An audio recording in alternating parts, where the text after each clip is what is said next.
Hello everyone, welcome back. Today I'm going to tell you about the synopsis of Alchemy of Souls, episode 6. Episode 6 of Alchemy of Souls starts in the past, with Yule approaching Naksu by the tree. She brandishes a sword and she promised that if he returns again, she'll kill him. Fast forward to the present and Yule takes those some memories with him as he speaks to Naksu in the same spot. She so ferociously swung her sword and knocked two flowers out of his hand. This encounter is less hostile though, as Mukdok soon despairs when she learns Yule isn't a very adept cook. He ends up burning the rice up at the cabin. Thankfully, Mukdok is there to help out and steer him in the right direction. Chang-uk ends up feeling jealous of the pair and confronts Mukdok afterwards, telling her not to cheat on him with another student.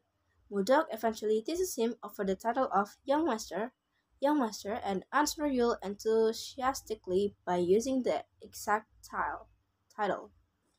Meanwhile, Master Lee and Yum examine the corpse they found. They suspect Chon Bukwan is involved, which is confirmed when they learn the body belongs to a low-ranking servant there. As a result, Pak Jin decided they should investigate Chon Bukwan discreetly. Outside, Master Lee believed that the soul he sends coming out of Mudok is Naksu and comments how interesting this is. Yul and Tanggu head back to Songrim and feedback that Uk is doing well. He is training and fishing. They also mention his missing spirit plague too. However, the plot thickens when Park Jin learns that the death of a constellation recorder could have contributed toward Chong Bukwan holding that grudge against the other families. And that mage, as we know, was Naksu's father. Meanwhile, Mudok's comments that Jang-uk is getting stronger.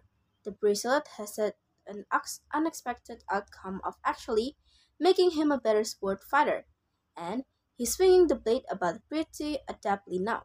In order to try and prove his word, Mudok tests Jang-uk with slicing water droplets from hanging bags. Jang-uk come up short, at least to begin with.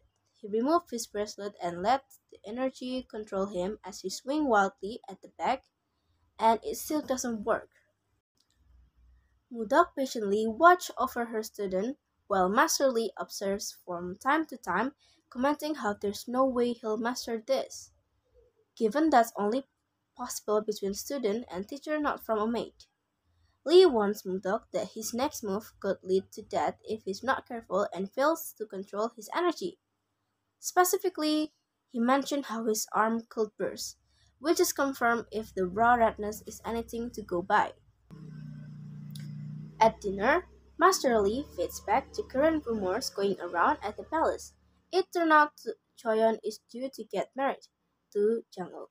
Despite that initially being called off, it's actually still going ahead after all. Choyeon is excited for it, although Tanggu is quick to temper her expectation. Despite the warning, he does agree to help her out with her errands. Meanwhile, Mudok warns Jang-uk that if he gets married, they can no longer stay at the cabin. Mudok also doesn't have plans to stay by his side as a mate either should that transpire. Still, they head back to the mainland land all the same, given Jang-uk has a duty to return and see his family regarding this marriage. Mudok is confronted by the mage of Chongpukwan, who snatched her up, ignoring the crown prince, Sashat, and taking her to the crown prince. He is not particularly happy about seeing filthy Mudok right now, especially as those mages dress her up in silk just prior to their meeting. The crown prince soon gets down to brass tacks. He tells Mudok he has no intention of starting a rivalry with Songrim. It's a good thing that Uk isn't here, but his absence would also make him a laughing stock, damaging his pride and family lineage as a result. The prince urged Mudok to dissuade him from dueling, otherwise Uk could get killed. Meanwhile, Uk heads back to see Kim, who carries way he doesn't want to get married. When he mentioned another girl, Miss Kim is not happy. Meanwhile, Choyeon approached Mudok, pointing out that as she, Mudok's maid and as such, will need to serve her soon. This is something born out of jealousy following an earlier chat where she sensed there's a close connection between her and Chang-ok. Placing a box on the table, she encouraged Mudok to take this up to the Jin family's abode. This is actually all a rush, given there's broken yin-yang jade inside, something Chun intends to get Mudok in trouble for.